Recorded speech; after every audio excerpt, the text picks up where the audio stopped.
I guess that's my cue to start. It's really wonderful to have you here and in such numbers in this warm, and I think it's going to continue to be warm because the secondary glazing suggests that we can't open any windows, but in this warm room together.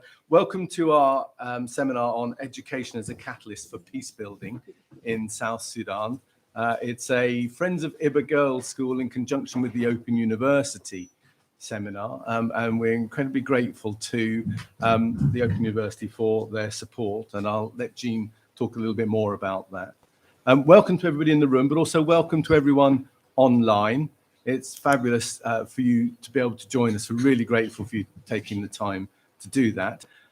My name is David Lewis. I am the chair of Friends of Ibba Girls School, and as you may or may not know, Friends of Ibba Girls School funds and supports a community boarding school for girls in South Sudan, in a small town called Ibba, which is in Western Equatoria State.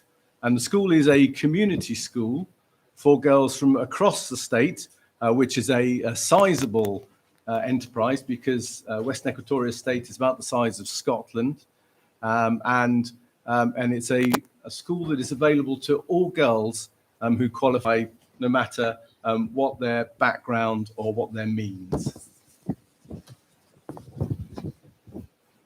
We think that the way to make change in education and to make change in communities and in the South Sudanese society is in part by educating girls and young women.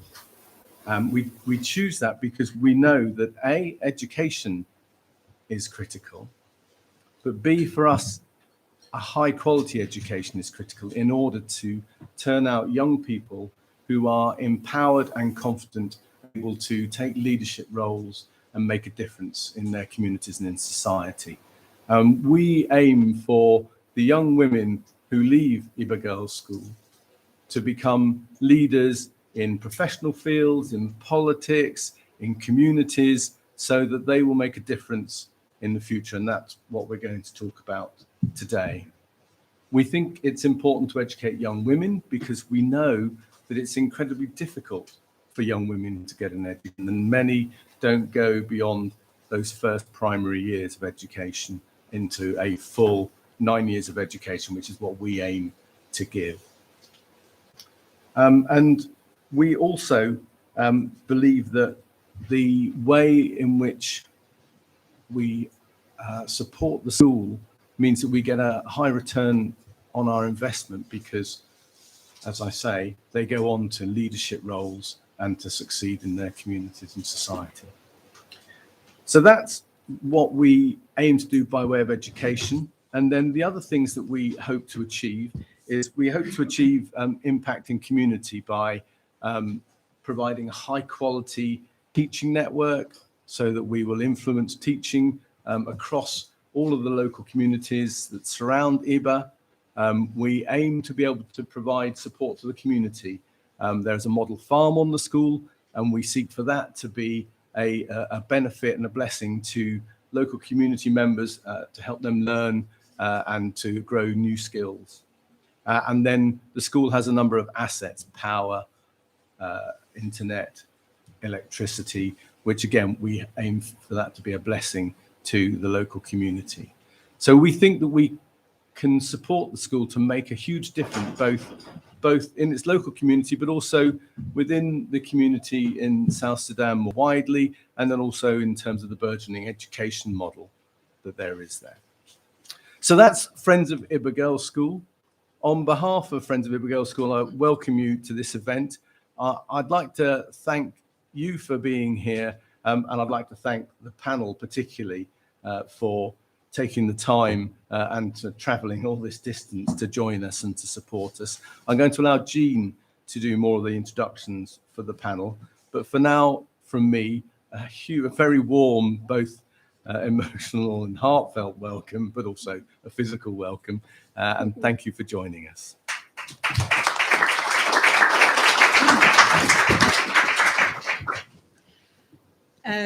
Thank you, Dave. For those of you who don't know me, although I know a number of people in the room, and it's lovely to see you here, and I know there's more friends online, my name is Jean Hartley, and I'm both a FIGS trustee, a Friends of Ibba Girls School trustee, but in addition, I work at the Open University. So I'm very pleased that this is a collaboration between the Open University and FIGS.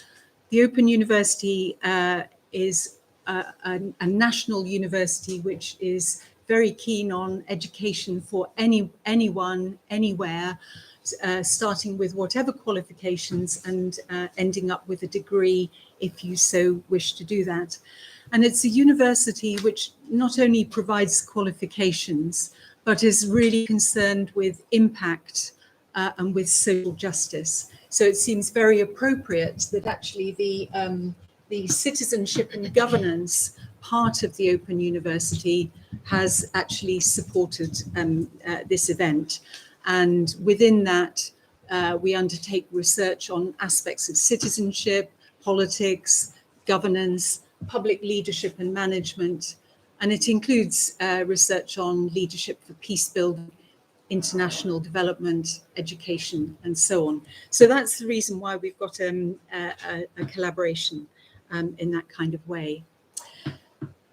We haven't given you a detailed program, but let me just broadly say that first of all, we're going to have some presentations from these three really inspiring, I hope you'll find them inspiring as I do, speakers from Peacebuilding. There'll be plenty of time for questions and discussion as well between the talks. We'll then have a short comfort break, and then we'll have a panel, and we'll ask Nick Gibb MP, who used to be, until recently, was the Minister of State for School Standards, to come and join us on the panel, and also a fourth South Sudanese visitor, Reverend and Ambassador Ida Peni, to come and join the panel, a real advocate of women's education. And then there'll be plenty of further time for discussion and questions. So I hope you're happy with that as an outline. We're also going to show a couple of video clips of people who weren't able to be here today, but who send their very best wishes for us. So without any further ado, I'm going to introduce our first speaker, who is Honourable Pia Philip, who is the Under-Secretary, or in UK language, that would be Permanent Secretary of the Ministry of Peacebuilding. And I'm sure Pia will say a little bit about his background, but we first got to know Pia when he was State Minister for Education in the setting up, at the time of the setting up of Ibba Girls School. And Pia was a founding trustee and put a lot of time and thought and effort into getting this school off the ground. He now has this national role, which is about peace building. So who better, a former Minister of Education, now in peace building, to talk about education as a catalyst for peace building. So Pia, over to you. Thank you very much. Thank you, Jean, and thank you, everyone. Ambassador Agnes, thank you very much for being here today and for welcoming us to the UK. And also a couple of people, I want to say thank you to the Friends of Ibba Girls Trustees who are here today. And everyone who come. People at the back can't hear. I wonder if it would be helpful if you stood. Okay. I use this? Oh, yes, yes. All right. Or go and stand up there, maybe. Oh, I can raise my voice. I'm strong enough to. Anyway, I will begin again. You can hear me now. Yes. No, I'm happy to be here today. I want to say to you all for making time to come. I want to say thank you to Honorable Nick. We met in 2019 in Edinburgh, and he gave me the opportunity to access Westminster when he was a minister. So I'm happy that you're here today, a couple of people. And also, really, I want to thank the Friends of Ibba Trustees for the work that you do. The Open University, thank you for welcoming us and making it possible for us to come and be here today. Everyone else, South Sudanese members who are here in the UK, thank you for your efforts and the thought about our country. And I don't want to end without saying thank you to Robin Schwer. I'm happy he's here. Robin has contributed to my life. I was educated by Windle Trust. I did my master's here in Bristol. And so, in fact, I called my first son, he's called Robin, just to say thank you. Just to say thank you. I know what has brought me here today is education. When I was about 15, I walked to Uganda from Central African Republic for a couple of months when I was just about 15. But I didn't know where I was going. But that journey of education, going for education, defined my today, and that's why I'm here today. First of all, briefly, as I bring the idea of peace in the context of Sudan, just for some of you who might want to have some background, the Republic of South Sudan that got independence in 2011 is a huge country. We are the size of Kenya, Rwanda, and Burundi put together, with about 12 to 13 million people scattered across this country. And so that means there are a lot of challenges in terms of service delivery. There are a lot of challenges in terms of infrastructure development, and also peace building in different corners of South Sudan. Now, the idea of education becomes central in this, because that's the only way that can take people forward. We also know that in our country, in the Republic of South Sudan, since time immemorial, we have been living in enclaves of ethnicity because of history that you know. And so the only time that united the people of South Sudan was the Liberation War. And to do that, then our leaders had to politicize our communities to be able to unite behind one common agenda of having a country. And so we needed to do more in terms of depoliticizing the military communities to be able to live and be together and have social cohesion in our country. Now, we have gone through challenges. We have now a peace agreement in South Sudan, the revitalized peace agreement. That was supposed to end with the general election in 2023 in February, but that has been extended because some important benchmarks were not reached at, like constitution making process that need to happen to define the future, what type of government that will be after the transitional period. A number of things, the hybrid court and other important issues that were supposed to be addressed, including the election commission that need to be established. That has delayed the process a little bit of a general election. And there is a roadmap now that the different parties to the agreement have come up with and have agreed that another 24 months would then enable them to accomplish most of the tasks that have not been accomplished so far. Moving forward, with this agreement, the government and different parties came about with the Ministry of Peacebuilding. The Ministry of Peacebuilding was established by the create platform that will promote social cohesion, that coexistence among the people, and also promote the idea of using dialogue as a means of resolving conflict. So that's the role, the mandate of the Ministry of Peacebuilding that I'm a technical person there trying to handle. Now, the other important part of it is that the Ministry of Peacebuilding is given the mandate of working across different government institutions in South Sudan, identifying critical drivers of conflict and working with those different institutions to address them. And this would lead then to peace building. So that means we work across and we try to see how we can have a stable country. We also are working currently on building a peace building architecture, which would act as a means of early warning and early response whenever there are incidences of conflict in the Republic of South Sudan. Having said that, we are here today to discuss about education for peace building and a stable society.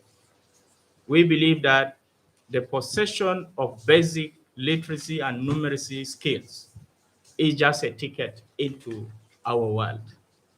And if you are not a member of that club and you would want to get there and you do not have a ticket, then you are not going to enjoy the fruits that are served at that table. We also know that peace is not taken by force, unfortunately. Peace must be arrived at by understanding. Even if you are forceful, you cannot. There should be certain benchmark that need to be done for a nation to be stable. So education plays a central role in creating the platform for a human being to possess those skills that makes them to participate in our world. And peace is not a standalone thing. It's not like a glass of water. Peace is a basket of nice things, apples, oranges, that basket. And there is no single way to get to peace. You have to have those things. That's when you can have a peaceful society. If a human being cannot reach to that level, to access that basket, then they will not be happy and there will be no peace. We can be peaceful here. Actually, I can see we are all peaceful, but we cannot continue this way up to tomorrow without eating, without drinking water, without having a health break. That means there are collective activities that gives that opportunity for a stable society. Also, we know that education does lock the potential of human beings. It builds that critical thinking ability for a human being to adopt and to adapt. The world is now challenged with the climate change challenges, the cascading risk that we get from climate change. The only thing that can help our planet to move forward is that ability of critical thinking to adapt to the challenges that we are going through. It's the first time for me to be in London and be in a hot London. And so that means climate change is real. How do we adapt? It's the first time to me to be in the UK and have a fan in my bedroom so that I can get some fresh air. We must adopt now to have fun. So education creates that. How do we be in charge of our world and how to move forward? Education also, especially in the context of South Sudan, the learning to know, which is having sufficient knowledge, the learning to do, which is the technical skills, and the learning to live together, which is the social skills, are important for our world. In South Sudan, if the young people have the technical skills to do things that they can do and have access to market, have value added to their products, this is when we can have this in South Sudan. So, and this is what as the disarmament of the head and the heart, because we know conflict begins in the head and it only has to end in the head. So it's not enough. There are a lot of argument of you can get the stability of disarmament. Yes, that's part of it. But I can decide to harm somebody. If I don't have the gun, I can use a glass. So it's not enough to take away the gun from me because I can use other means. Now, what needs to happen is provision of these skills. When you provide this set of skills for human beings, they can be able to earn their living. That's when you can have a stable country. And that leads to building the resilience of different communities to adopt and use their local resources, be able to earn their living. Education also, in the context of South Sudan, it proves the fact that women can participate on a scientific ground. It's not only that women should come on board, but education creates the platform for both men and women to show their skills. And so if a man can fly an aircraft and a woman can fly an aircraft, why not? So it goes then against the belief that women do not have the capacity and girls to do what men are doing. Education is giving us this opportunity to say, hey, all of us can participate in this. It's not only reserved for few people. Also, innovations, to think critically, to innovate something a little bit different. I think there are things we learn in school that are not necessarily used the way we learn them, but that brain teasing activity is important, and that gives that opportunity. It is only when a human is happy that they can meet their basic needs, that they can have future for their children, that a stable society is important. And finally, as I conclude, I want to say that it is important that peace should be a responsibility for everybody. There is no particular one tick that gives peace. It's a collective engagement, those little things, like what we have with Ibba School, that little opportunity of creating the enabling environment for girls who are not sent home because they have not paid school fees, whose teachers are paid every month, who have light to read. Those little things creates a ripple effect and can change our world and can change South Sudan. I want to say, in the context of South Sudan, we have seen a real commitment from the government for the participation of women. In our country, we have a good number of high positions that are being served by women. We have our Speaker of the National Assembly is a woman. We also have the Minister of Defense. She's a woman. We have a Minister of Health. We have a Minister of Education. We have a Minister of Culture, Minister of Gender. We have a Vice President. So in South Sudan, already the political environment is set. We have our ambassador in the United Kingdom. She's a woman. And so what then we need to do to enable and encourage participation of women in political life in South Sudan is building a strong foundation so that it becomes a scientific thing, not only political presentation. I want to end it there, and I want to thank you very much for listening. Great, thank you.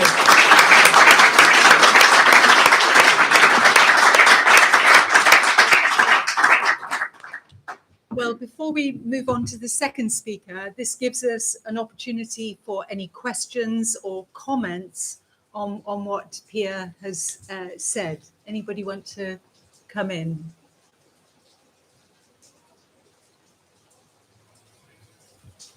Oh, yes, fantastic. Okay, just say who you are, because then I think we'll get to know each other a bit. Hello, I'm Liz Moody. I'm a colleague of Jean's from Lisbon University, and I'm very interested in girls' education. I'm also very interested though in understanding interdisciplinary education and how that can support new ways of thinking and perhaps addressing some very complex issues. It seems to me peace building would be complicated and complex. And it's a comment, I guess, but I absolutely take your point about education, people being happy and that very positive view of what education can do. I was wondering though whether or not in the context of conflict and peace building, whether education also can play a role in maybe dissatisfying people or making them unhappy with the status quo, and that becomes an impetus to make progress. And if you have any comments on that, thank you. Okay.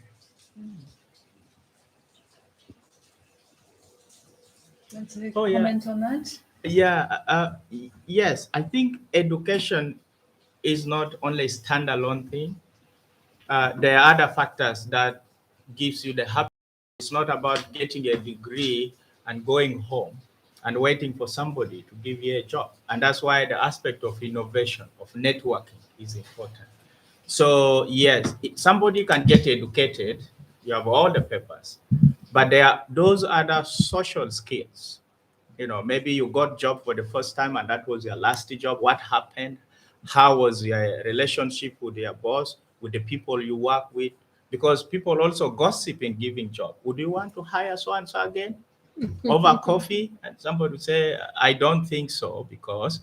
So it's not a standalone, you know, a magic thing. It has some other associated components that then gives it to move forward. That's my thought. Thank you. And do you want to comment a bit on what Liz was saying about how education can make people unhappy and perhaps Curious, probably. Curious, dissatisfied. With Dissatisfied. the status quo rather than Yeah. unhappy. right? Okay, dissatisfied with the status quo, and you're suggesting then creating further pressure for change. Curiosity, yes, that Yeah. leads to change. Well, when you are educated, you want to participate, of course, but you have to find better ways to participate. Everybody would want good life, and probably everybody would want to become a minister. Everybody would want to, but there are things that you have to do to get there.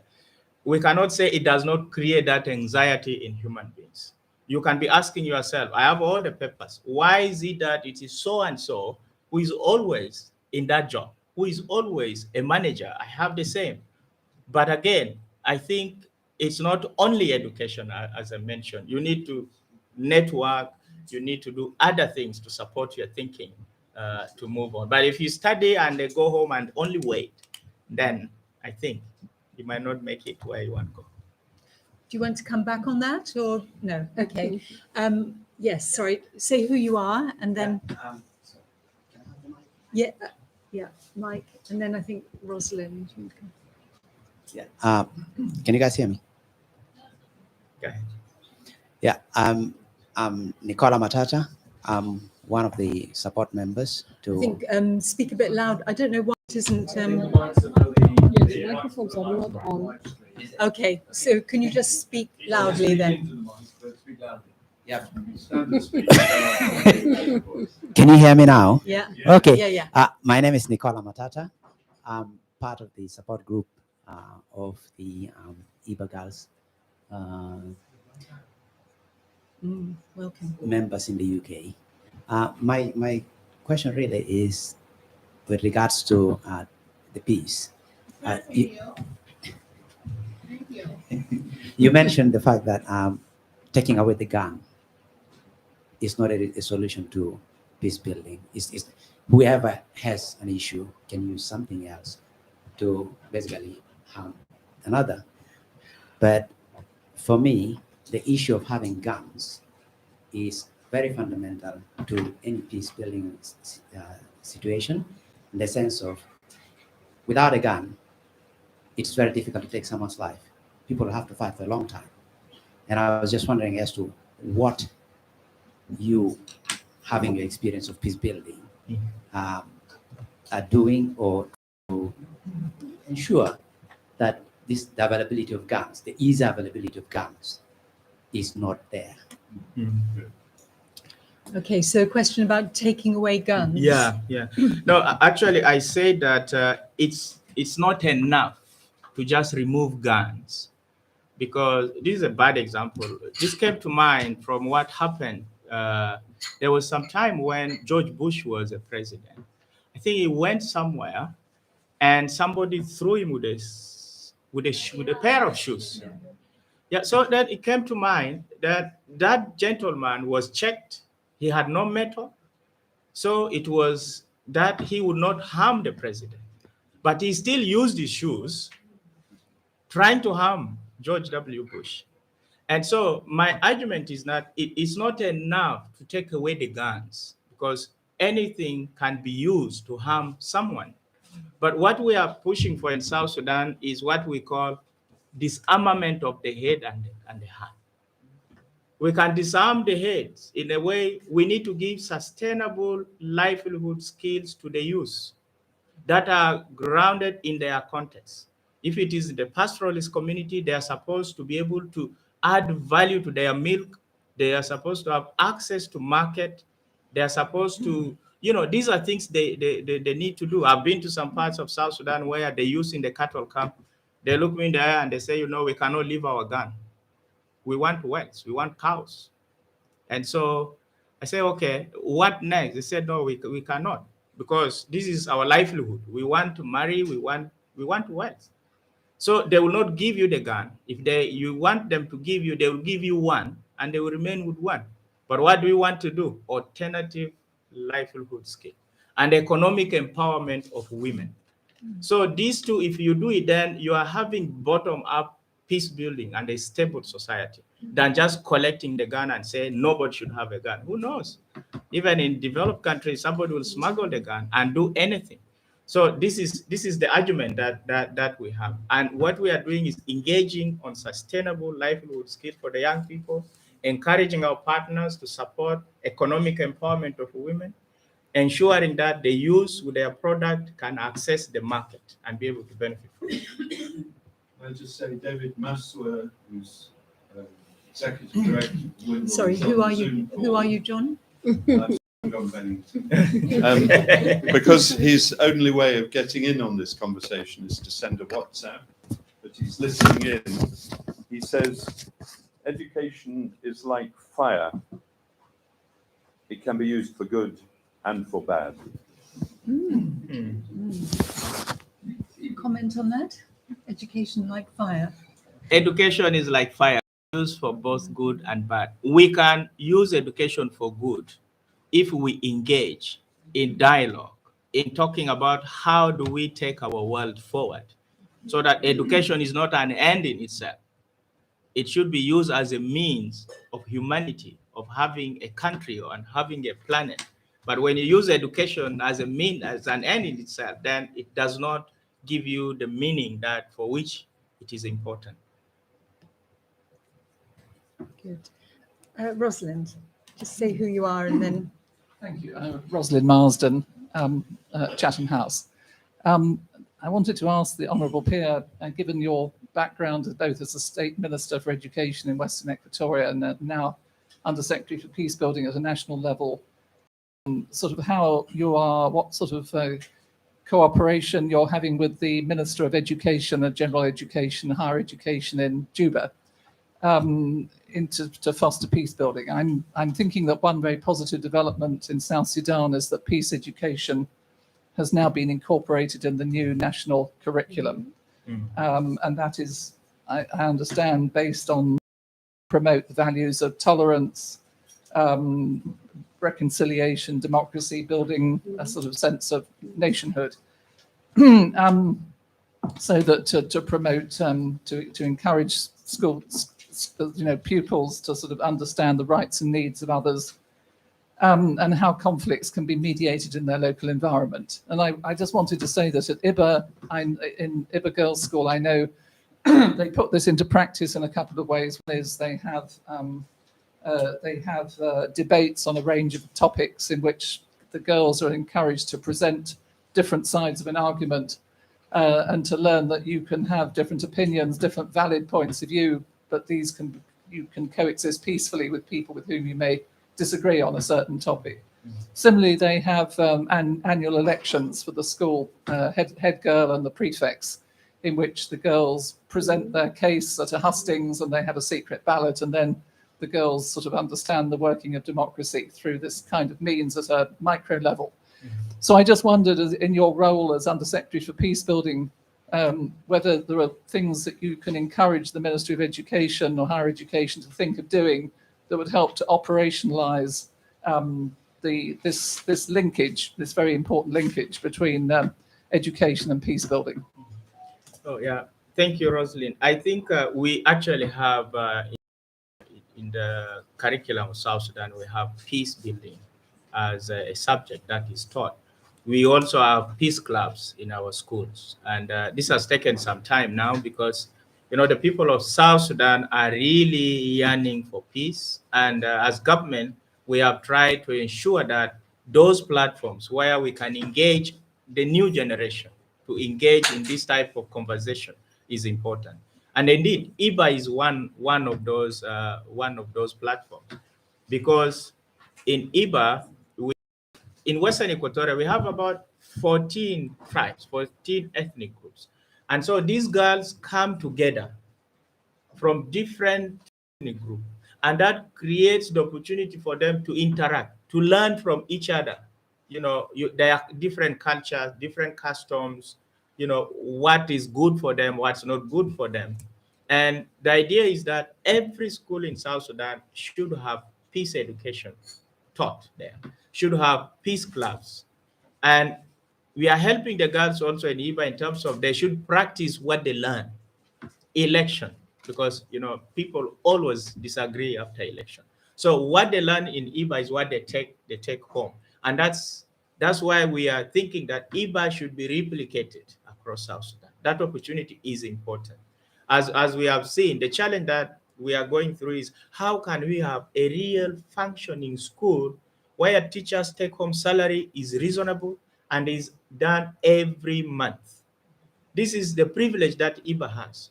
And if you go to Ibba, because of they have light, they can read, they have food to eat, they have internet, they are thinking differently. And this is what actually we need to replicate across South Sudan. So Ibba, that's why we say Ibba is a beacon of women participation in government in South Sudan.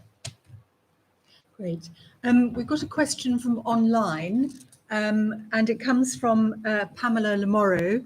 Some of you may know her. She's in the South Sudanese diaspora and is a former trustee of FIGS. So she says, you've mentioned the increased participation of women in leadership in South Sudan, but how can we utilize education effectively to give real influence to women, both at work and in society at large?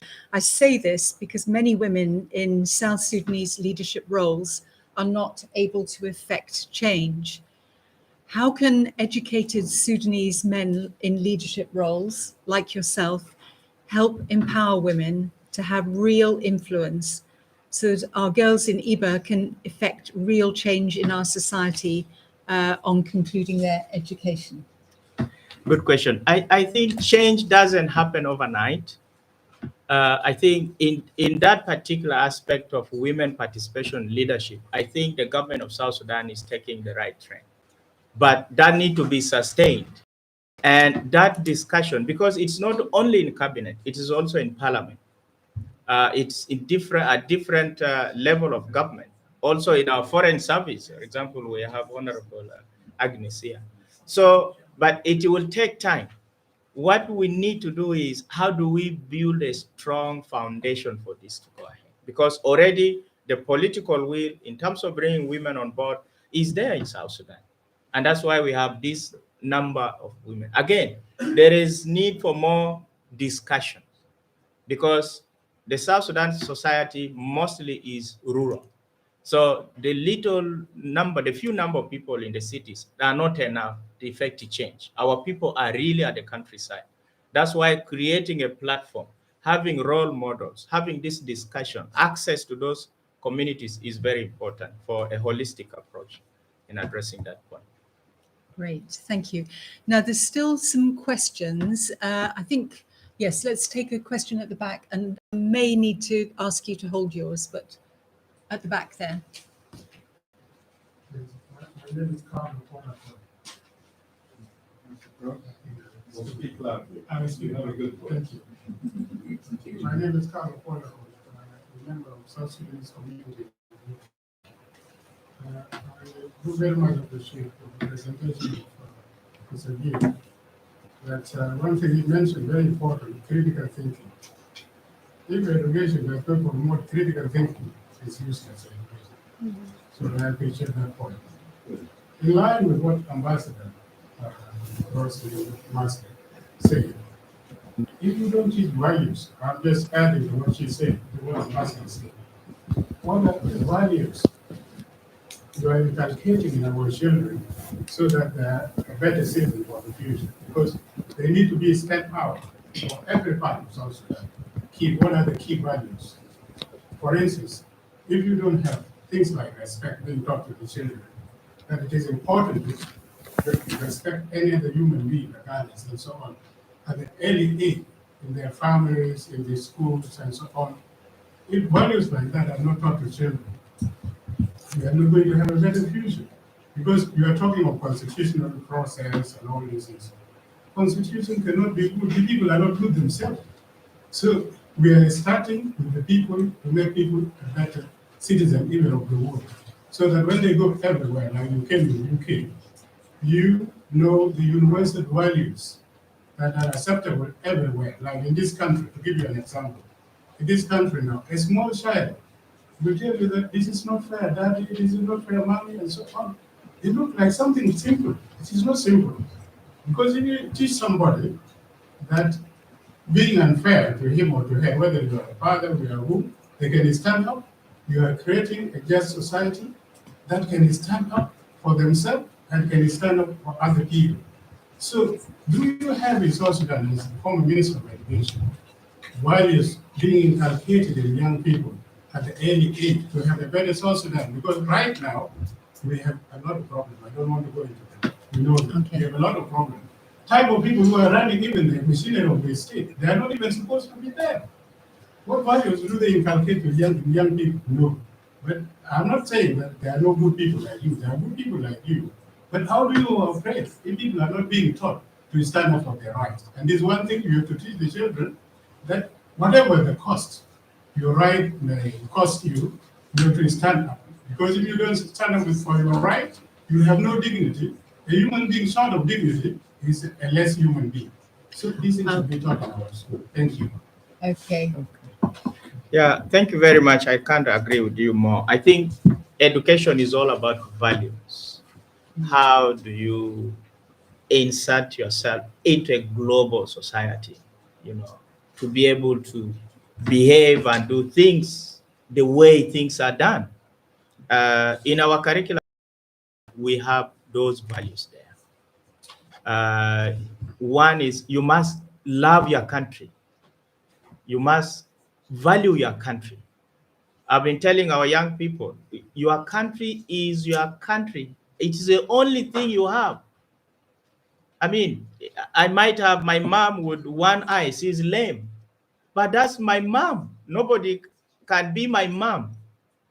And I will have to respect her, to value her, because she gave me life. South Sudan is our country and we don't have another. So what can we do to raise South Sudan to that? Because dignity is not taken by force. It is earned through doing dignified things. How do we train our children to do those dignified things so that our dignity as a country, as a people, is really challenging? I think one thing that we need to do as South Sudanese is to love our country, to know where we are coming from, very difficult past, to say now that we have a country, the future of this country is not, there is no one person. I've been telling people in South Sudan who will give peace to everybody.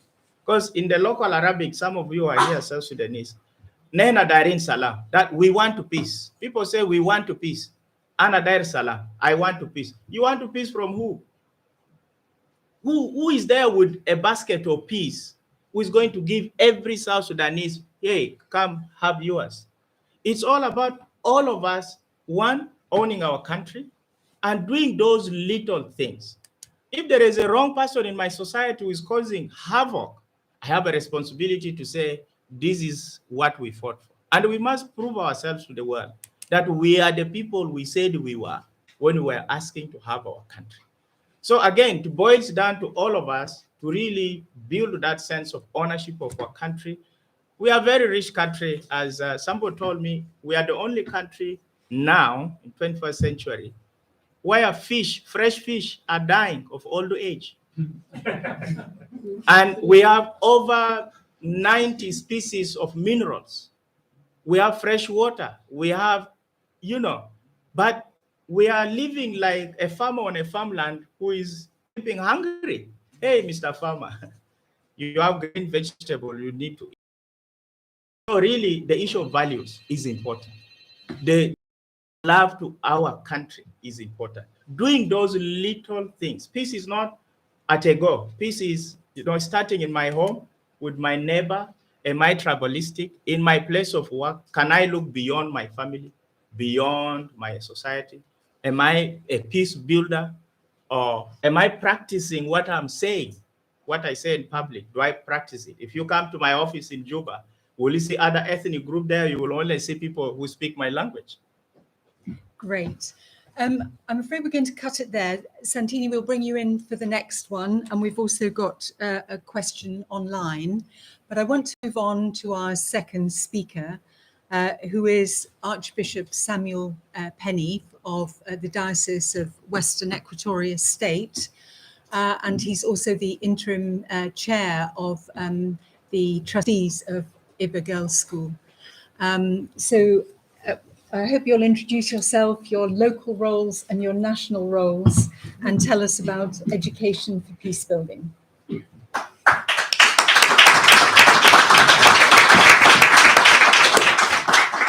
Thank you very much, Jane, for that introduction. Figs Chair and all his people, our ambassador to the United Kingdom, all interested partners for IGBS, South Sudanese and Sudanese who are here. I want to greet you all in the name of our Lord Jesus Christ. As you have heard, my name is Samuel Enosa Peni. I am the Archbishop, internal Archbishop of Western Equatoria,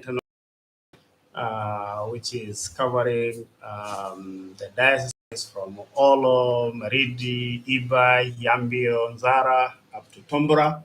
So that is my area. And Ibba Girls happen to fall within that jurisdiction. I am also the chairman for Justice, Peace, and Reconciliation Commission for the Episcopal Church of South Sudan. That I've been doing for the last 9 years. From 2013 onwards, I've been the chair for JPRC in the all of ES. Locally, before that, I also served in the National Dialogue as part of the faith-based group. I led that team for those 4 years where we were helping South Sudanese to bring out their issues, suggest solutions, which we completed, and we handed over the document to the government. Last year, I was asked to become the interim chair for the South Sudanese Trustees for Ibba Girls Boarding School. Something which I took with gladness in my heart to be able to contribute what I can towards my country. I started thinking about peace as, education as a catalyst for peace long before I was asked to do this. When I finished my theological education in 2000 and returned to Yambio, I was asking myself, we in Western Equatoria, which is a remote part of South Sudan, bordering Congo, Central African Republic, and closer to Chad. Why? The question I was asking is, why are we praying for peace?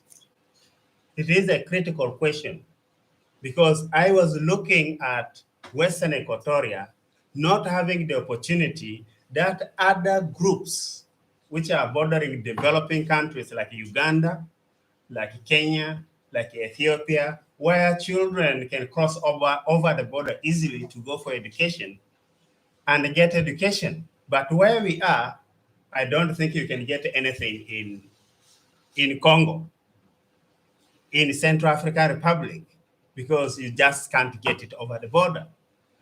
I was asking that question because when peace comes, when the CPA is signed, it will come with its own budget. And the budget is, bring your certificate if you want a job.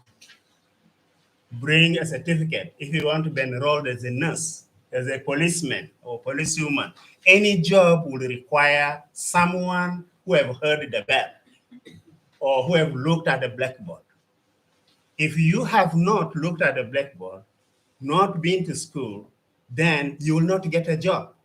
And if you don't get a job, you don't have peace because maybe you will not have any job that can help you to earn a living and support your family.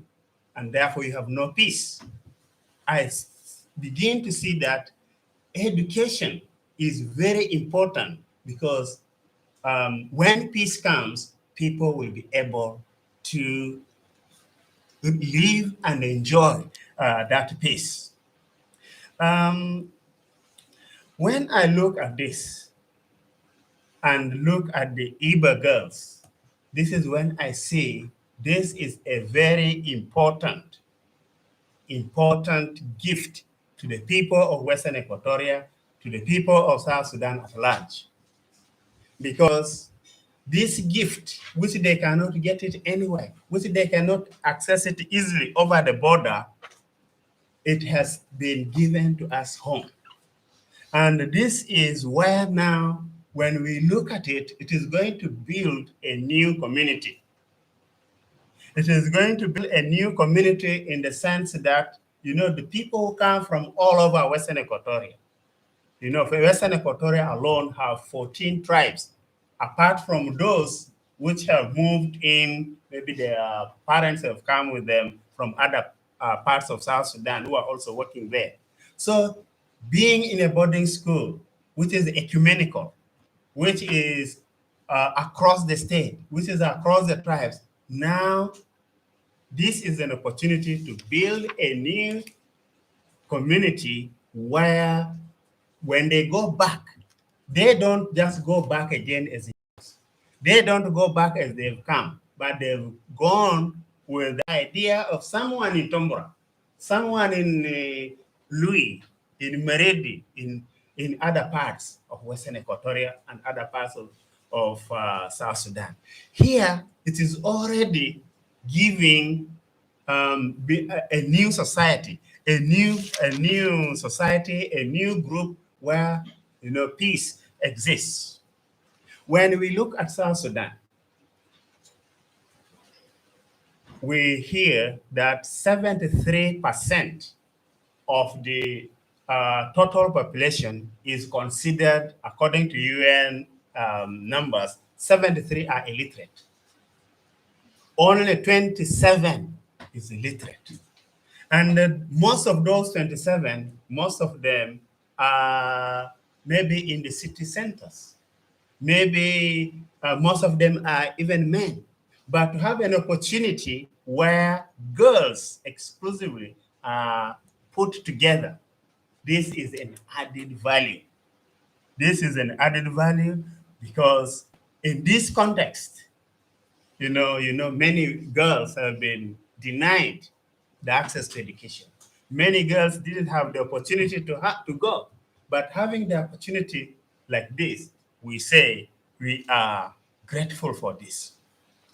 To this, I want to conclude my comments with 3 points.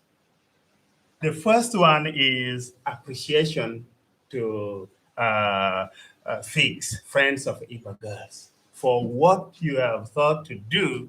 This is really important because it is contributing to the long-lasting peace that we need. Because the end result of what is happening in Ibba will bring a different community. If it was not there, and if those people have not, we will still be back. We will still be back. We will not have moved forward. We will not have be where we are. So this, we thank you, and we say, may God bless you for the work that you are doing. The second thing I want to say here is a request. The request is to continue to support this precious gift, which will transform South Sudan to move to another level. Continue to support it. I know there will be challenges. I know there will be difficulties, but continue to support. There is nothing, everything, you will not get it always on a silver plate. There will be different opinions. There will be different approaches. There will be many things that will come because in us, for us as religious leaders, what we say is that when there's always something good, the devil is not happy. He will always try to intercept, interrupt, so that, what steals peace, what brings in conflict is what he wants to see. So despite all this, continued support. The third is being now the interim chair of the Board of Trustees. I still humbly ask you to continue to help us with the technical support that is needed, the moral support needed, experts in different fields to come in so that we are able to support this vision that we have started, that we can be able to realize it. I am sure what we have started small will grow, and if it is replicated, as I'm hearing, in other states, now this will transform. And we will change the narratives of conflict all over the time. We will change it to a peace which will be stable, where people will be equally, where people can argue their things right, as we hear the girls in Ibba are already being prepared without knowing those debates. I love it when I go there. Thank you very much. Thank you. Santini, do you feel your question is addressable to the Archbishop, or would you like to hold Yes, it? probably. I'm happy for anyone to answer. Okay. No, we'll start with the Archbishop, if that's all right. Great. Could you use the microphone? Thank you, Archbishop. So my name is Sahachini David, Charles Bilal, former acting director of town planning for Western Equatorial State. So I was there when the Honorable Minister, or the Secretary was a minister at the time. My question is regarding the Balanda and Azande conflict that really was intense last year. Mm. And I wanted to understand how that has affected girls from those demographics in the school, number one. And number two, are there any mechanisms, or could there be mechanisms put in place to monitor their perception of that problem ongoingly, especially as the Honour Secretary was talking earlier about nation building, national identity and things like that, and the critical thinking aspect, how do they critically engage with it? That's probably my question for now. If I have another one later on, if I have the opportunity. Okay. Thank you. Well, you were very closely involved in trying to Yes. sort out that conflict, so that's an appropriate question, but we might also ask Pia to comment as well. Thank you very much, Sahatini, for that question. One thing I didn't say, because I did not want to say so many titles and so many committees I am in. I am the chairman for Interchurch Committee. We have two committees. We have Interchurch Committee and Interfaith Council for Peace. And both myself and my counterpart, Bishop Eduardo Iboro, are co-chairs of both. The interchurch is where we come as churches which are under South Sudan Council of Churches, which are under World Council of Churches as registered members. But we created an interfaith because we included the Muslims and people of other faiths. So we have been so much involved in this, in the conflict in Tombora, which is very unfortunate.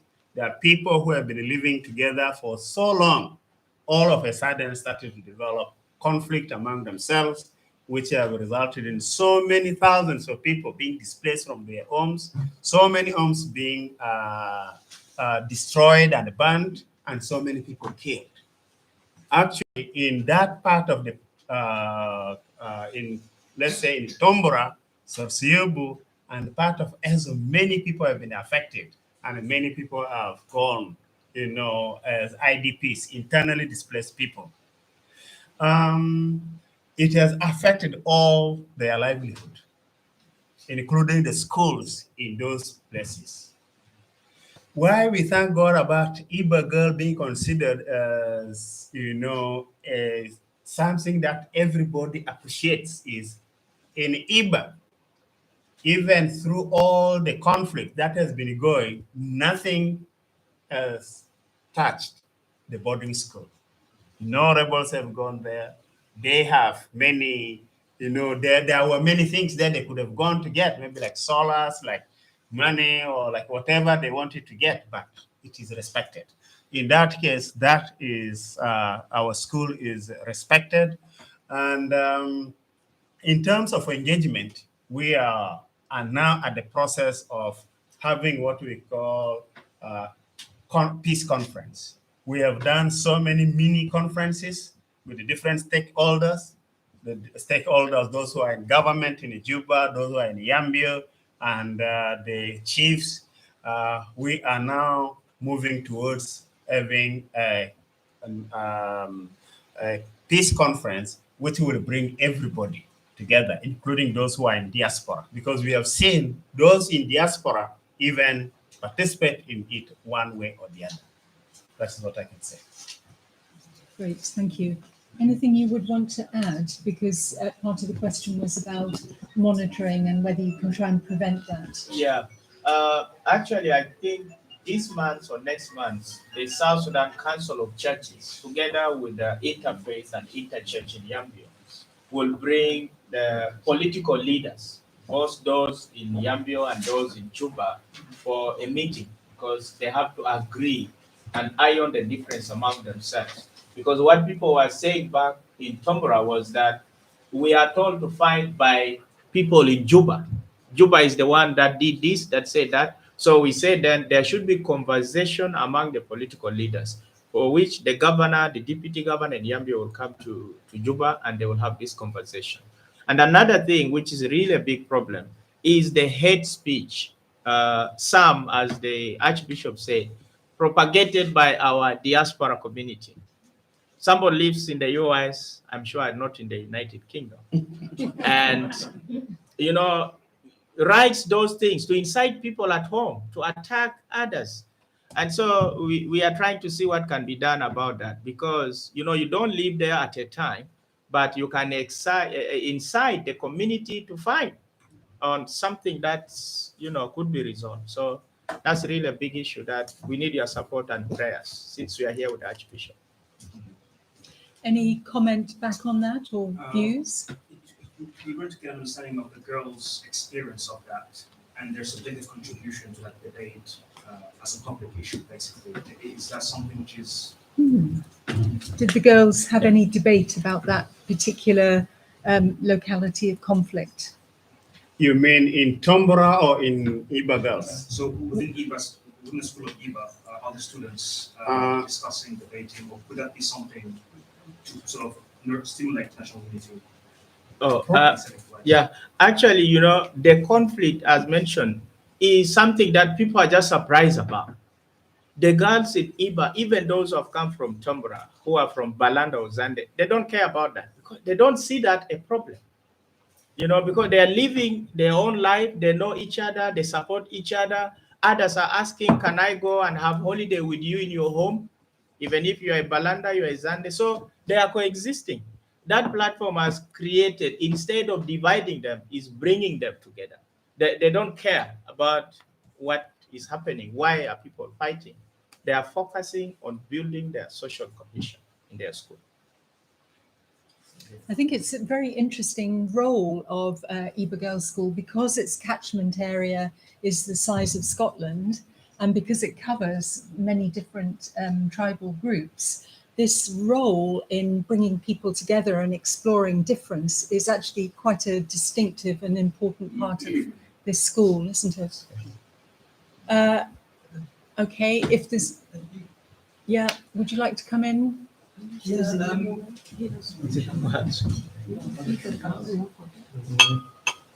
Well, there was, sorry, I'm going to give the floor to somebody else who hasn't yet spoken, and I'm sorry I missed you. Okay. Please. Just remind us who you are. Inciting, Remind us who you are. my name is Taifu Amin. This discussion, the discussion about inciting violence. And have you, have you as government? Darfur, I think. Yeah, from Darfur. Have you as government think about, because there is a social responsibility with these big companies, especially Facebook, Twitter, and so on. Have you think about reaching them to find a way that this language of incitement of violence need to be shut down? And it's very simple things and can be done. And it's done in many countries in the developed country. Why not thinking about reaching them and say, if you want to operate in our country, there is a standard must be put in place because we need to stop this violence.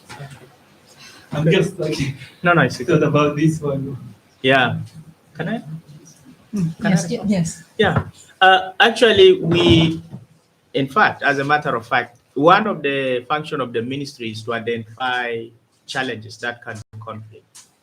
I was actually yesterday working on a concept note on hate speech, where we are going to work together with the Minister of Interior, Minister of Information, and other partners to see what type of mechanism can exist so that people who excite violence and they are far, what can happen? I don't know the security aspect of it, but you are right. We are working on that because we want to build our country, not to break it down. Yeah. Any comment from you on that? No. Okay. Any further questions at this stage? Yes. Would you like to go? My name is Sulumenti, and I'm a teacher and a researcher in London.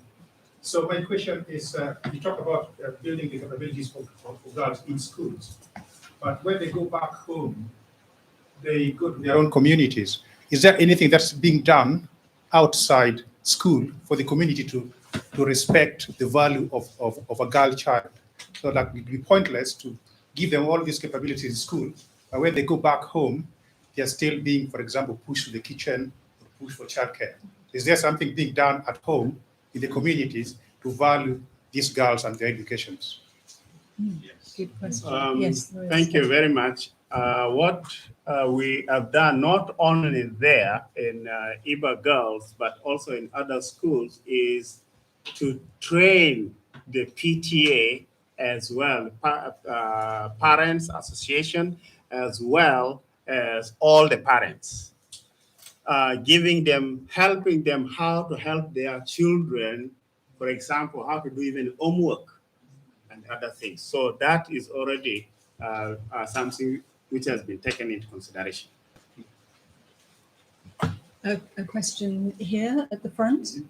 Oh, sorry. Thank you.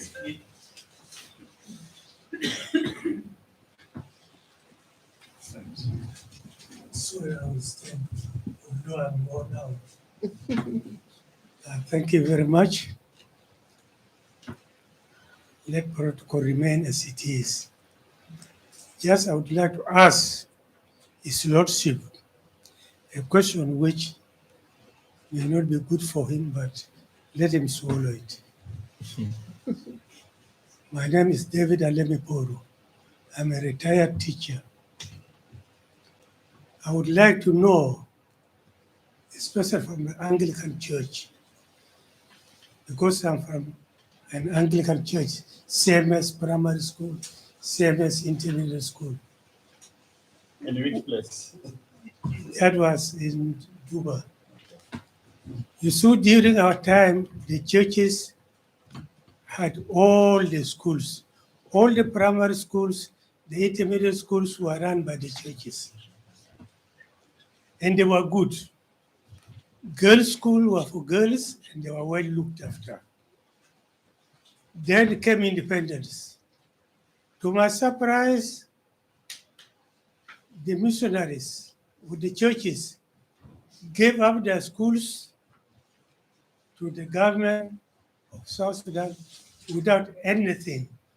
Is it because they were not able to pay the teachers or they were not responsible? And how come that some of the schools like Ibba now still remain in church hands? You let the government take the churches, the schools, the primary schools, and the primary schools have now failed. The population of South Sudan, especially of youth, those of school-going age, I think the girls are nearly doubling the boys. But where are the girls? I don't see them in schools. Why? I don't know. And I don't know why the churches, the missionaries, the Catholic, the Anglican, and so on, do not claim their schools back. Because I'm sure they were given nothing and they just gave because they didn't want responsibility. Now, why are you taking responsibility for Ibba? Is Ibba an intermediate or a primary school? And what is the population? of that school. If you take the number of the girls in Ibba and take the number of girls in Western Equatoria, what is the fraction? Let us talk about the education of all girls, which we have neglected in South Sudan. The ministers and what cannot tell me a good answer why the girls' schools are failing. Is it because you want to marry them earlier? Thank you.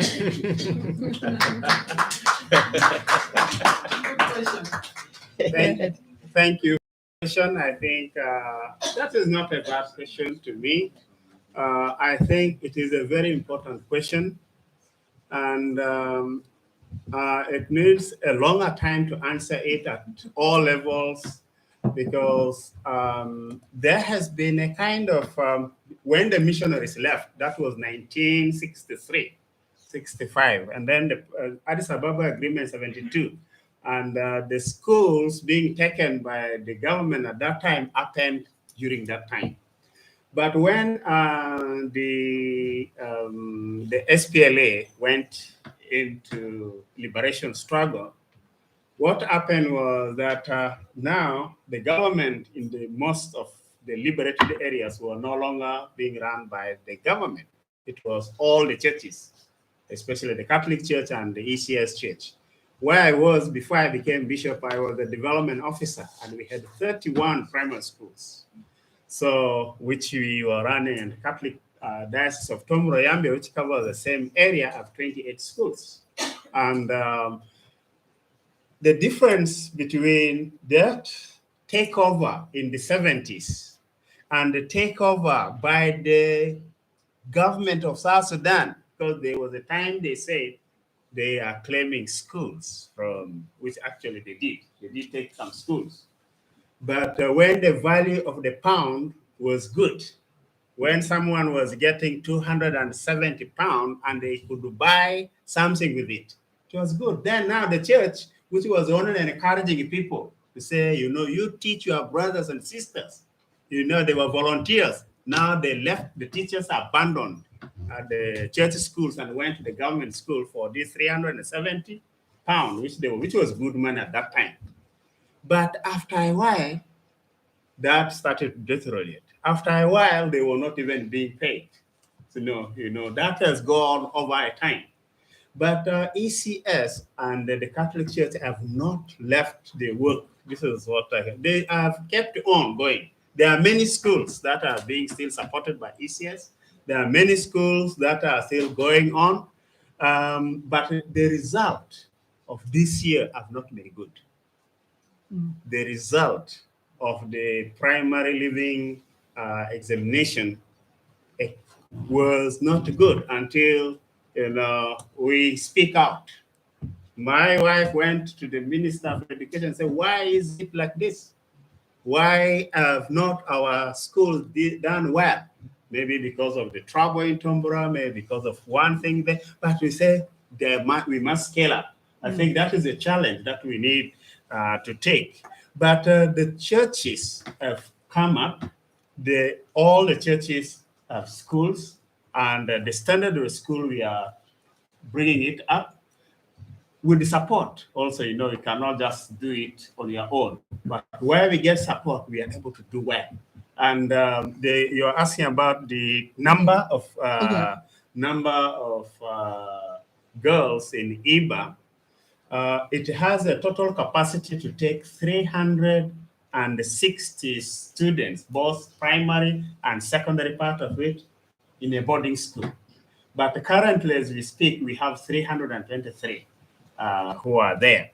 And what you said, your comment about the number of women or the number of girls as opposed to the number of men and boys, you are right. Even in our churches, the number of ladies are more than the number of.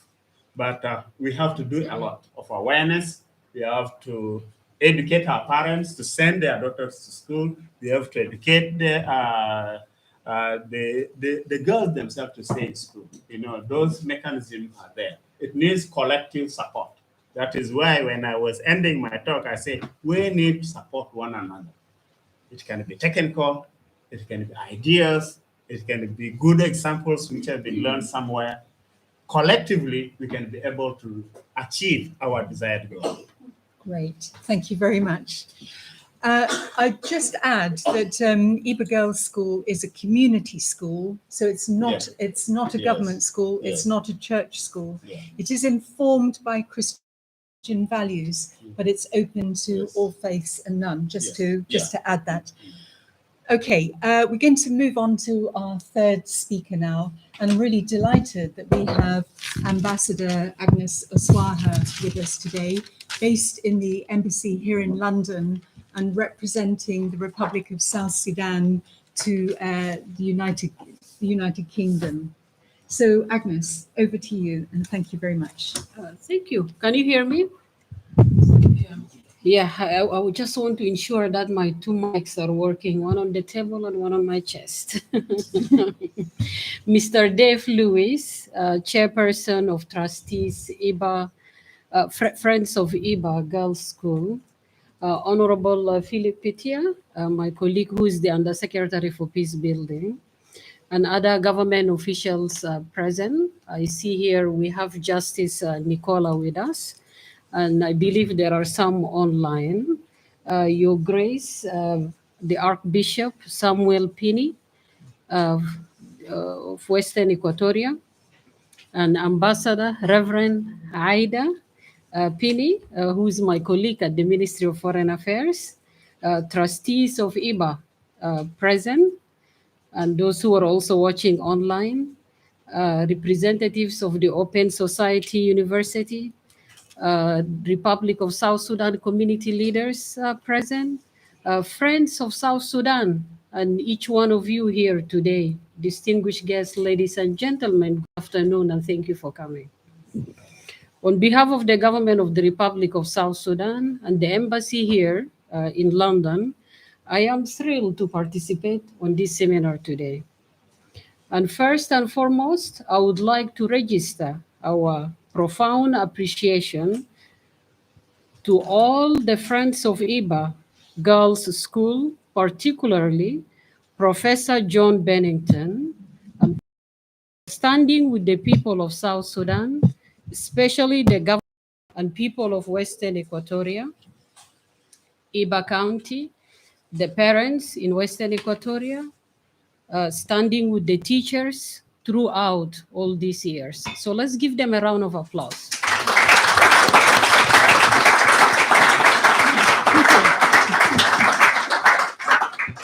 We do not take your support for granted. The presence of Honorable Philip Pia and the Archbishop here today in this seminar is yet another proof that we profoundly appreciate your role in keeping Ibba functioning, offering much needed quality education to our girls.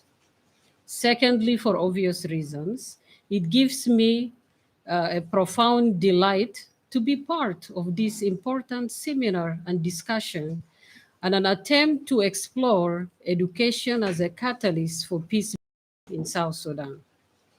The theme of this seminar is timely. South Sudan is recovering from a 6-year conflict, and schools such as Ibba provide not only education for the students, but hope, and more significantly serve as oases of peace and community cohesion, as you heard from Honorable Philip. I gather and appreciate that Ibba draws its students from across the diverse community of Western Equatoria.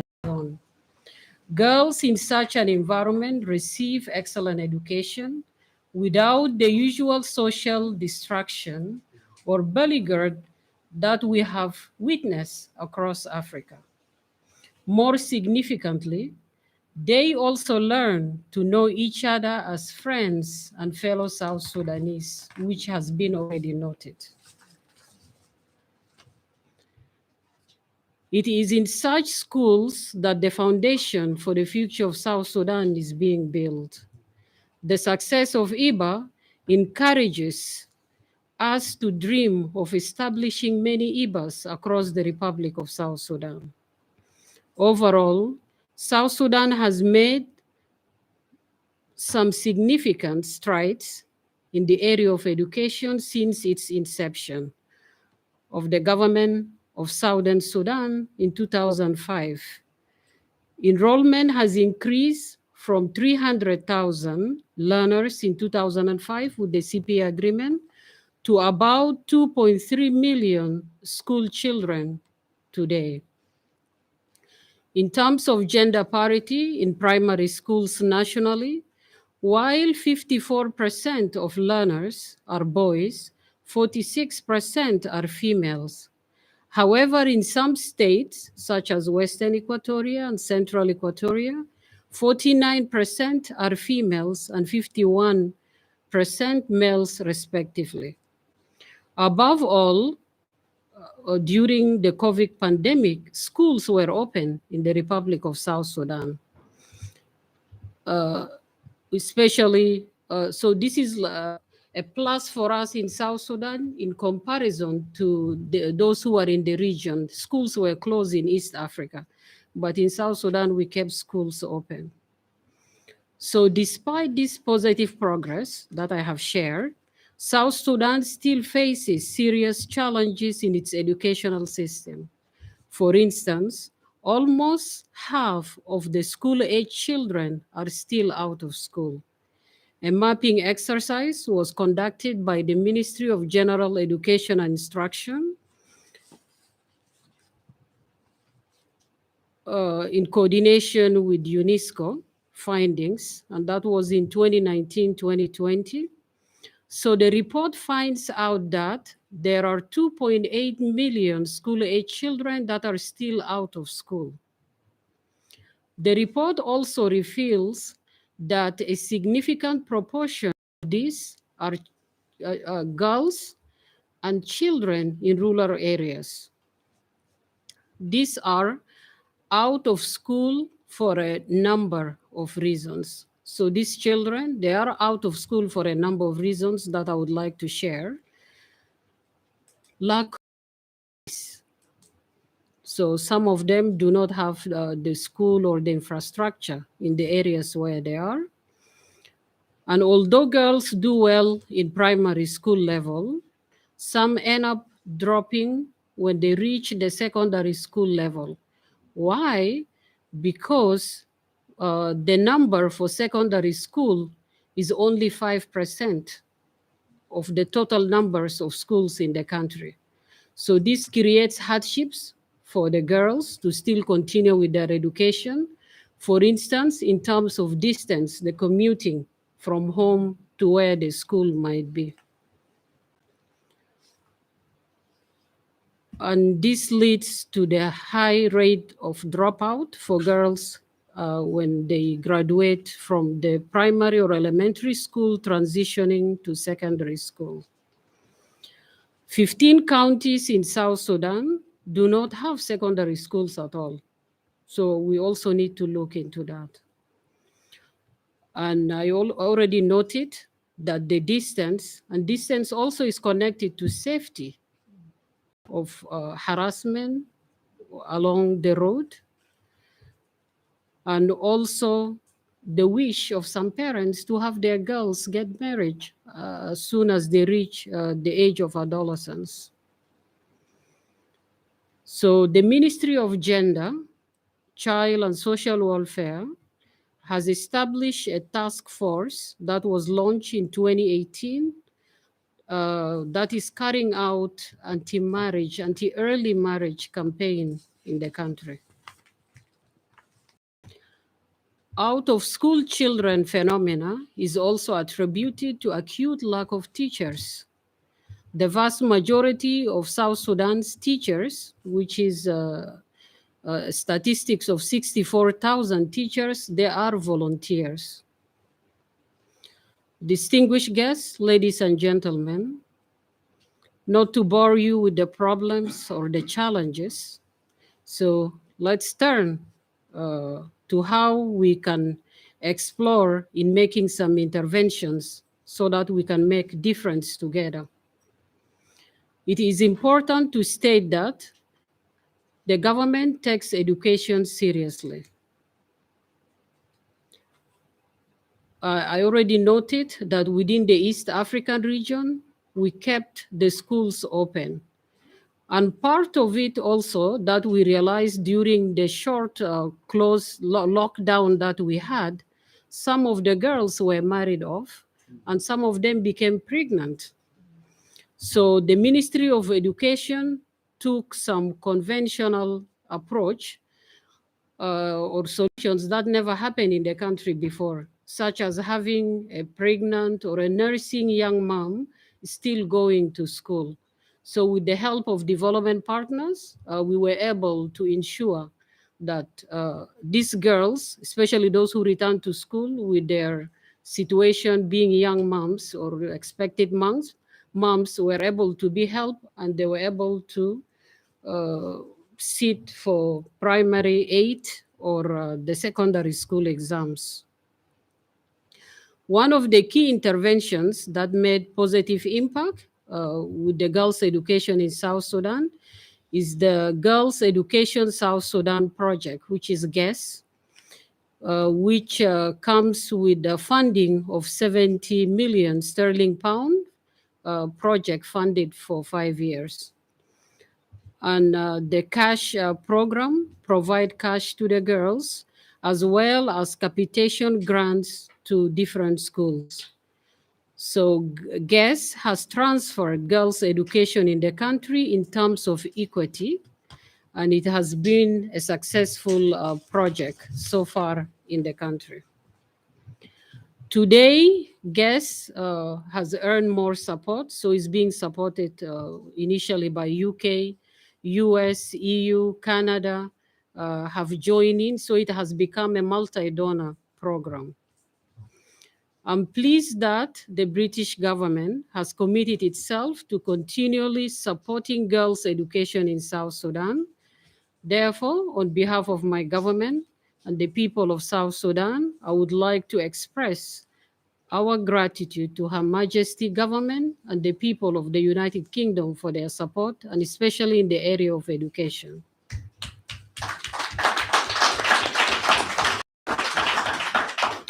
Nonetheless, we need teachers back in classrooms because without a teacher that can inspire pupils to pursue learning, there will be no education.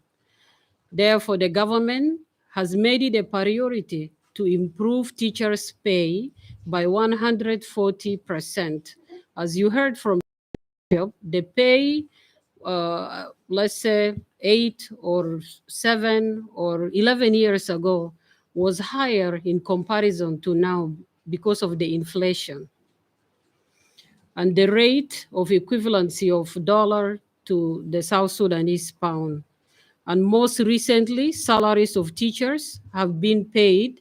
And also we have come up with another solution where the teacher's salary is supposed to be transferred to the ministries of education in the 10 states of South Sudan, as well as the 3 administrative areas to ensure efficiency.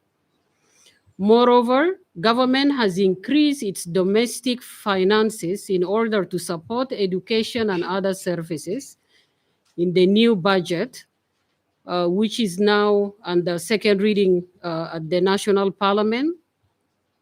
So it has been increased by 12%.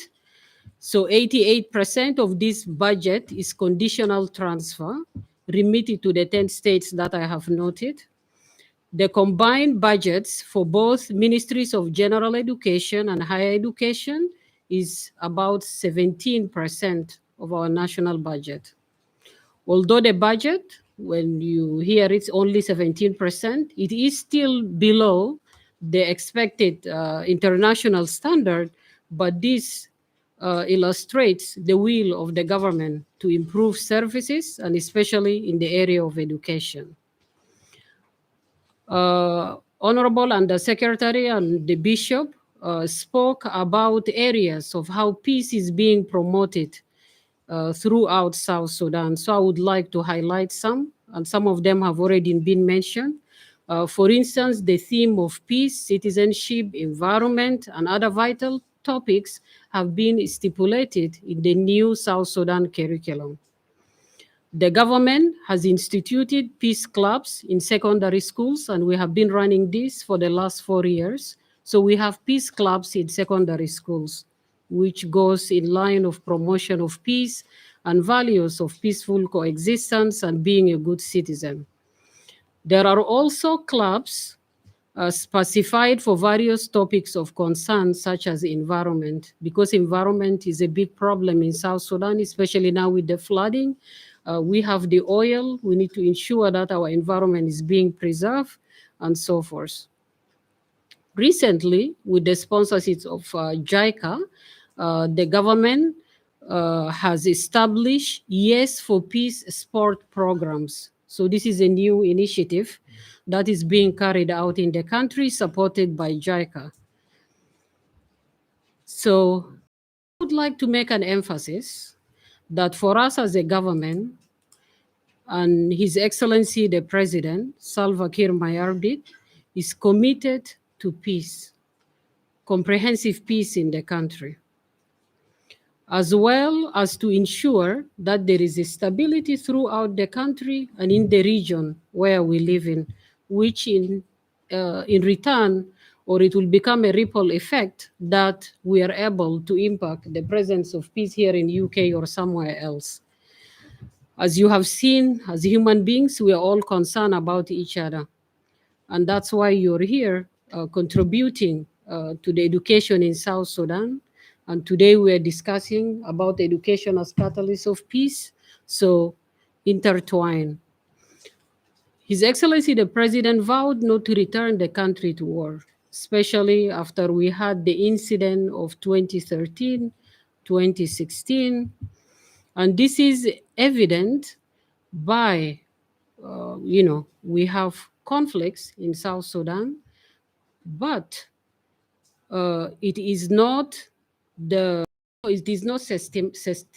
systematic. So basically, the government does not have a system that condones violence or that encourages that people kill one another or be in feuds with each other. And instead, we have the Ministry of Peace. And this is not the first time we have Ministry of Peace. We had Ministry of Peace in 2011 and in 25 during the interim government. So we had the Ministry of Peace. So we are faced with some cases of communal violence across the country that are resulting from cattle wrestling, cattle raiding, land dispute, struggle over resources, power, tensions between pastoralists and herders. This is what we are faced with. And the Ministry of Peace is exploring ways to come up with alternative livelihood solutions that the Undersecretary alluded to, such as what do we do to the youth? How do we engage the youth? What kind of jobs that need to be provided for them so that way they will turn away from cattle wrestling? That's one example. Furthermore, His Excellency the President has offered a standing amnesty for anyone that has rebelled against the state. And he had made relentless calls for the holdout groups to join in the ongoing implementation of the revitalized peace agreement. And with the communal violence, he has instituted high-level committees to be able to examine and to find out what are the causes of those conflicts and how they could be resolved.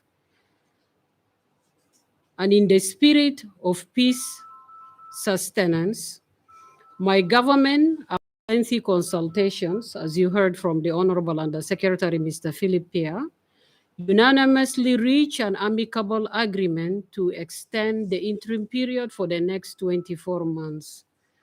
Therefore, peace is holding in South Sudan. And party signatories to the revitalized peace agreement are committed to upholding peace in the country.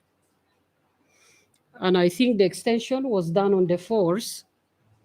And trust me, all the signatories to the revitalized peace agreement that are in Juba remain in Juba. So we need to appreciate that the South Sudanese themselves, or we as the people of South Sudan, we are trying our level best to appreciate the peace that we have and to build upon it. And it has been noted that it is necessary that we have some of the provisions for the peace agreement being realized, such as the command has been unified. However, we are on the process of the reunification of the army, constitutional making process, the conduct of census, and all significant components that are necessary for stability. The graduation for the first batch of the unified forces is scheduled for the 30th of this August. Therefore, we call upon the friends of South Sudan to support the implementation of the revitalized peace agreement, which we believe is the only path to a democratic transition. We say thank you as the friends of South Sudan.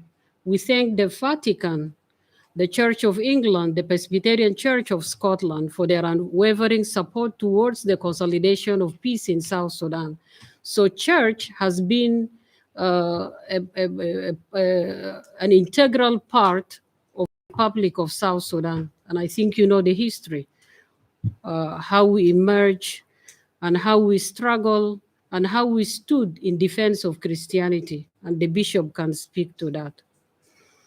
So as a nation, we inspire to hold free, fair, transparent, and credible election as witnessed during the Southern Sudan referendum. So we need your support with the roadmap to lead us towards for the election to take place. In conclusion, I would like to reiterate my encouragement for all the friends of Ibba Girls School to continue their support to the school. And also, I would like to share that there are similar schools in the country, like Ibba. For example, the Lorita School in Rumbek is also a modeled girls' school that was established in 2008. And we have the Diocese of Torit has established some schools also, and one of them is in Koboita in Eastern Equatoria State. So I would like to urge that you help us to have more of Ibbas in South Sudan. I don't want to brag as a woman, but I think we, the women of South Sudan, not just as caretakers in our homes, in raising the children, in instilling the values that were being highlighted here, but we also have a role to contribute in the government, to contribute in the sustenance of the nation in an effective and informed manner. And that will only happen if we boost education for girls, and not forgetting to keep it balanced with the boys, because also we don't want to fall one day and talking about boys' education in South Sudan. I regard these schools as oases of hope and peace in South Sudan. To all the friends of Ibba, and especially Professor John and Professor Jean, thank you very much for convening this event and for standing with the children of South Sudan. I look forward to visiting Ibba School. I haven't visited it yet. So when I go to South Sudan, I will ensure that I go there in person. So I thank you for listening, and I look forward to your questions. Thank you.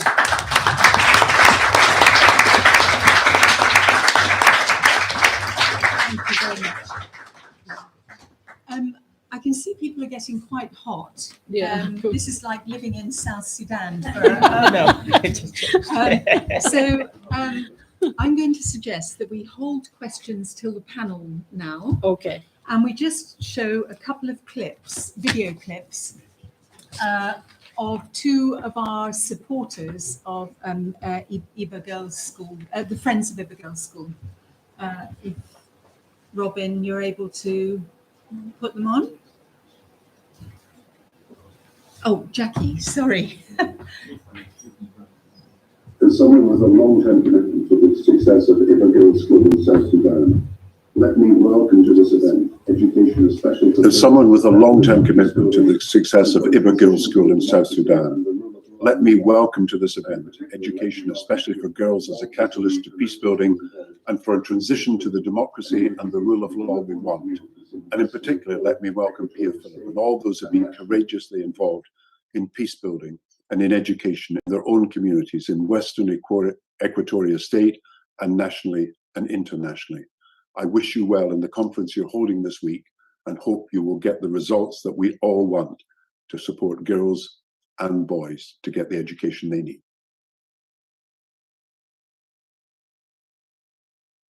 Estelle, you were Secretary of State for Education, and before that you were Schools Minister. Before that you were a school teacher. What got you involved in education, and why is education important? Gosh, it seems such a long time ago now, but I did start off, I went to teacher training college when I finished school. And for me, and be careful the way I say this, that politics and education have always been connected in the best sense of the word. I've always been passionate about education, and I love politics because politics is about trying to change things for the better, wherever you live, changing the world, changing your community, changing your family's life chances. And when you look how that's possible, education becomes the answer. So sometimes people shy away from ever saying there's a connection between politics and education, yet there's an absolutely huge connection. But I spent my 18 years teaching in an inner city school in the centre of Coventry. It was a great school, and because I was there so long, we sort of, most of our children were from families that had just arrived in the United Kingdom. And as the waves of immigration changed over the years, when I taught, we had a lot of the refugees from Idi Amin's Uganda, East African, Asian families. And then that changed to Pakistani and Bangladesh. I remember us having some Vietnamese boat children, and it moves on. And you realise that for those families who've taken on that huge risk of moving their family to another community, they look to schools and education as making it worthwhile, as giving their children and the next generation life chances. So I'm not saying that's the only point of education. There's lots of others, but I think that's what I've always liked about education, that the power of it to change lives for individuals, strengthen communities, and bring about world change. That's magic. It operates on every level. I started teaching in the early 1970s, and if you'd have looked at in the United Kingdom, though, in England and Wales then, at the exam results, girls were far behind boys at every level. At every time we measured attainment, girls were behind boys. And if you looked at who went to university, girls were behind boys. So although I'm not for a minute saying it's comparable, it seems that every country needs to go on this journey that really establishes the importance of education for girls and for women.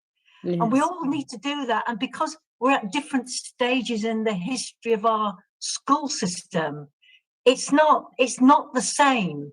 But it's interesting to think that I can't think of a country that's not had that issue of having to work that bit harder, and sometimes immeasurably harder, to establish girls' education. I was listening to the radio this morning, and the first anniversary of the Taliban taking back over Afghanistan and what's happened to girls' education there. But I think back to my early days, and I think you'll understand this. I had lots of girls who were really high achieving, but I did have lots of really brilliant girls whose families came from overseas and just didn't want them to stay on at school, arranged early marriages, and didn't want that for their daughters. It's not that they didn't love them or care for them or want them to have a good life, but their version of a good life was to be a good husband and mother and to stay in the home. And that is a good life for women who've chosen it. But I think we need to remember it's not about saying that's not the right thing to do, that's what you choose. It's always about giving girls choice. There's a phrase, isn't there? You've only got a bit of money and you want to invest it somewhere, invest it in education for women and girls, because the power of them to work with their children will bring about even more important. And I'm not saying education for men and boys isn't important. It's really important that no message disempowers them. But because of women's role within families, what they can do with their own families in raising expectations and aspirations and supporting their sons and daughters to understand the importance of education means that, you know, when you look at Ibba Girls School, we know this, don't we? It's not just what it will do for those girls. It's what they will do for their families in every single generation to come. It's like unlocking a door with educating girls. It's a powerful movement to go right down the generations.